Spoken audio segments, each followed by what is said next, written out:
தொலைக்காட்சியின் பிரதான செய்திகள். முதலில் தலைப்புச் செய்திகள். ஜனாதிபதி வேட்பாளர் குறித்து மொட்டு கட்சியின் இறுதி முடிவு இன்று.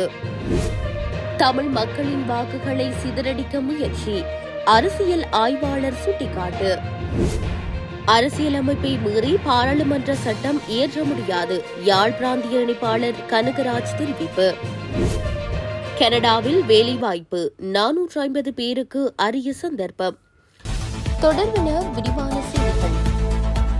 ஜனாதிபதி வேட்பாளர் தொடர்பில் ஸ்ரீலங்கா பொதுஜன பெரமுனவின் தீர்மானம் இன்று அறிவிக்கப்படும் என முன்னாள் ஜனாதிபதி மஹிந்த ராஜபக்ஷ கொழும்பில் இடம்பெற்ற வைபவத்தின் பின்னர் அறிவித்தார்.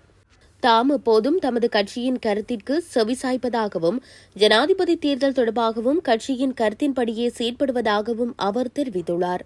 கட்சியிலிருந்து எவருக்கும் ஆதரவளிப்பதாகவும் வேறு ஒரு வேட்பாளருக்கு ஆதரவளிக்க கட்சி இணங்கினால் தாம் அவருக்கும் ஆதரவளிப்பதாகவும் முன்னாள் ஜனாதிபதி மஹிந்த ராஜபக்ஷ தெரிவித்தார்.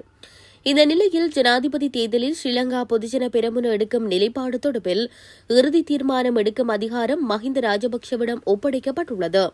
அதன்படி இன்று கட்சியின் இறுதி முடிவு அதிகாரப்பூர்வமாக அறிவிக்கப்பட உள்ளமை குறிப்பிடத்தக்கது.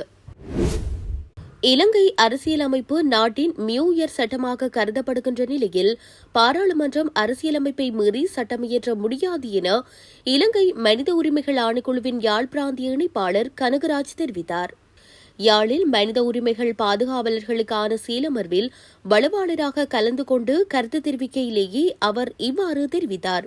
ஜனாதிபதியின் பதவிக்காலம் அரசியலமைப்புக்குட்பட்டே இடம்பெறும் 3ஆம் புதிய ஜனாதிபதி தேர்வு செய்யப்படுவார் என அரசியலமைப்பு ஏற்பாடுகள் தெளிவாக கூறுகிறது. அரசியலமைப்பு நாட்டின் நியூ இயர் சட்டமாக காணப்படுகின்ற நிலையில் அரசியலமைப்பை மீறி பாராளுமன்றம் அதாவது நிர்வாகத்துறை சட்டங்களை இயற்ற முடியாது. குற்றவியல் சட்டத்தின் கீழ் கைதுகள் நியாயமான சந்தேகத்திற்கு அப்பால் நிரூபிக்கப்பட வேண்டும். இலங்கை அரசியலமைப்பின் அத்தியாயம் 3 அடிப்படை உரிமைகள் தொடர்பான ஏற்பாடுகளை கொண்டிருக்கின்ற நிலையில் 10 தொடக்கம் 14 வரை தனிமனித அடிப்படை உரிமை தொடர்பில் ஏற்பாடுகள் இடம்பெற்றுள்ளதுடன் 15ஆம் உறுப்புரை மட்டுப்பாடுகள் தொடர்பிலும் 16வது உறுப்பு நிலை மாறுகால ஏற்பாடுகள் தொடர்பான ஏற்பாடுகள் காணப்படுகின்றன. ஆகவே இலங்கை அரசியலமைப்பு நாட்டின் நியூ இயர் சட்டமாக காணப்படுகின்ற நிலையில் மக்களின் உரிமைகளை பாதுகாக்கவும் சட்டத்தின் ஆட்சியை நிறைவேற்றுவதற்கும் அவை மீறப்படும் சந்தர்ப்பங்களில் பரிகார நிதியை பெறுவதற்கும் வழிவகுக்கின்ற நிலையில் பாராளுமன்றம் அரசியலமைப்பை மீறி சட்டம் இயற்ற முடியாது என அவர் மேலும் தெரிவித்துள்ளார். ஜனாதிபதி தேர்தலில் தமிழ் மக்களின் வாக்குகளை சிதறடிக்க பல்வேறு நடவடிக்கைகள் முன்னெடுக்கப்பட்டு வருகின்ற நிலையில் சிதறடிக்கப்படும் வாக்குகளை பொது வேட்பாளருக்காக திரட்ட வேண்டும் என அரசியல் ஆய்வாளர் நிலாந்தன் தெரிவித்துள்ளார். தமிழ் தேசிய கட்சிகளுக்கும் தமிழ் மக்கள் பொது சபைக்கும் இடையில் உருவாக்கப்பட்டுள்ள பொது கூட்டமைப்பின் முதலாவது கூட்டம் யாழில் உள்ள தனியார் விருந்தினர் விடுதியில் இன்று இடம்பெற்றது.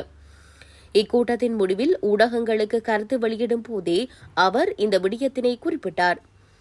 இங்கு தொடர்ந்தும் கருத்து தெரிவிக்கையில், எல்லோரும் தமிழ் மக்களின் வாக்குகளை சிதறடிக்க பார்க்கின்றார்கள். தமிழ் மக்களை ஒன்றாக திரட்டுவதுதான் எங்களுடைய நோக்கம். அவ்வாறு சிதறடிக்கப்படும் வாக்குகளை பொது வேட்பாளருக்கு நாங்கள் திரட்ட தவறினால் அடுத்தடுத்து நடக்கக்கூடிய எல்லா தேர்தல்களிலும் தமிழ் மக்களின் அனைத்து வாக்குகளும் சிதறடிக்கப்படும்.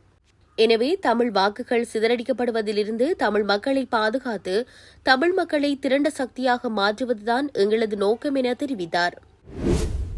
இலங்கையில் ஒவ்வொரு ஜனாதிபதியிடமும் காணாமல் போன உறவுகளுக்கான நீதியை கேட்டுக்கொண்டே இருக்கிறோம். ஆனால் இதுவரையில் எந்த ஜனாதிபதியும் எமக்கான பதிலை வழங்கவில்லை என காணாமல் ஆக்கப்பட்ட உறவுகளை தேடும் குடும்பங்களின் சங்க தலைவி மனுவல் உதயச்சந்திரா தெரிவித்தார். இதேவேளை கடந்த 15 வருடங்களுக்கு மேலாக நாங்கள் வீதியில் நின்று போராடி வருகிறோம்.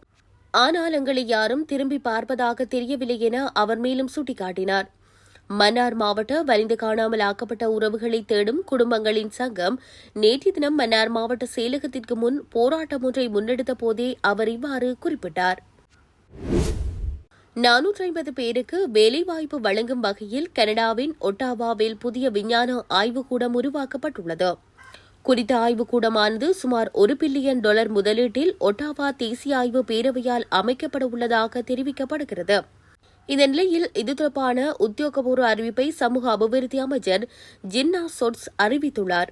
இதன்படி இந்த ஆய்வுக்கூடமானது கார்பன் வெளியீட்டை குறைத்து பொருளாதார அபிவிருத்தி திட்டங்களுக்கு பயன்படுத்தப்பட உள்ளதாக குறிப்பிடப்பட்டுள்ளது.